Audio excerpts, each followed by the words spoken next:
diagnostiqué le problème des Mauritaniens, parmi lesquels le problème des terres au Fouta. Vous savez, la Mauritanie est bien arrosée. Il y a des terres arables, mais malheureusement pour des problèmes de justice ou d'injustice, les terres ne sont plus exploitées. Elles ne sont plus accessibles aux dits propriétaires. Quelle est votre position en tant que droit de l'homme pour que ces terres-là soient exploitées par les populations autochtones du Fouta et qu'enfin la Mauritanie puisse connaître l'autosuffisance alimentaire? Ma deuxième question, en tant que victime du général Abdul Aziz, êtes-vous aujourd'hui, en tant qu'également dans votre double casquette de chef de l'opposition et de droit de l'homme, êtes-vous pour sa mise à la guillotine, sa condamnation implacable, ou bien êtes-vous pour le respect strict de ses droits? Merci, Monsieur le Président. Bien sûr que pour tout prévenu, soit-il l'ex-président Mohamed Abdelaziz, nous sommes pour la loi et strictement la loi.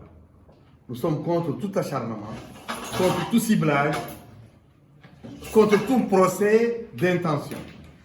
Et d'ailleurs, c'est la preuve, c'est le motif qui nous a amenés à refuser de participer à la commission parlementaire qui voulait enquêter sur la gabégie prêtée à ce monsieur. Si on va faire une commission pour la gabégie, elle doit être destinée à tout le pays, à tous les protagonistes de la gestion du pays.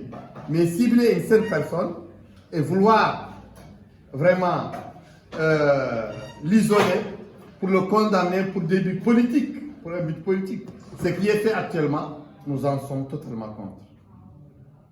Concernant les terres du Fouta, dès que les Foutanké sont privés, mais le pouvoir considère les Foutanké comme des étrangers. Le pouvoir considère les Foutanké comme des citoyens de seconde zone. Oui. Le pouvoir considère les Foutanké à travers même leur langue, leur culture, comme étant des gens inexistants. Où sont les langues nationales dans l'enseignement?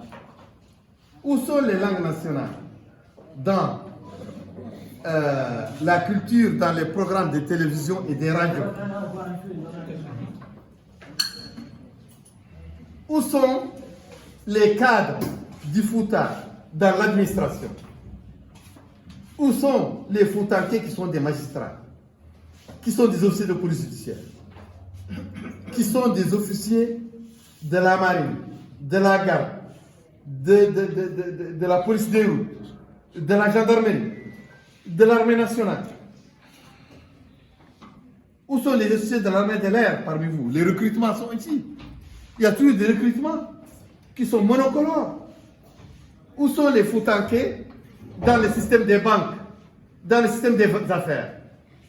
Qui sont les hommes d'affaires Foutanké?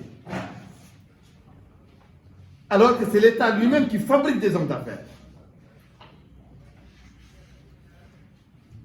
Ah, je pense que le Fouta est une région, est une zone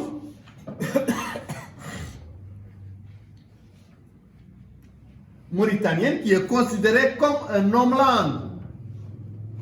Les homelands du temps de l'apartheid dans l'Afrique du Sud, les Noirs étaient parqués dans des homelands, dans des zones non viabilisées, des zones non aménagées, des zones non développées.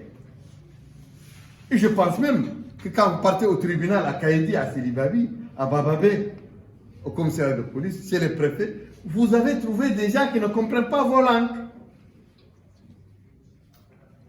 Vous allez être jugé par des gens qui ne comprennent pas vos langues et vous ne comprenez pas leur langue.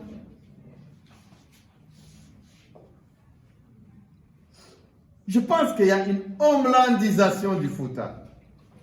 Mais bien que le Fouta a des laudateurs, c'est cadres laudateurs, c'est dignitaires laudateurs, c'est fils de grandes familles laudateurs qui sont avec le système, qui font le fanfaronnage pour le système. Mais quand même, le Fouta est une zone totalement opprimée, totalement oppressée, totalement muselée, totalement isolée, totalement appauvrie. Voilà. Merci.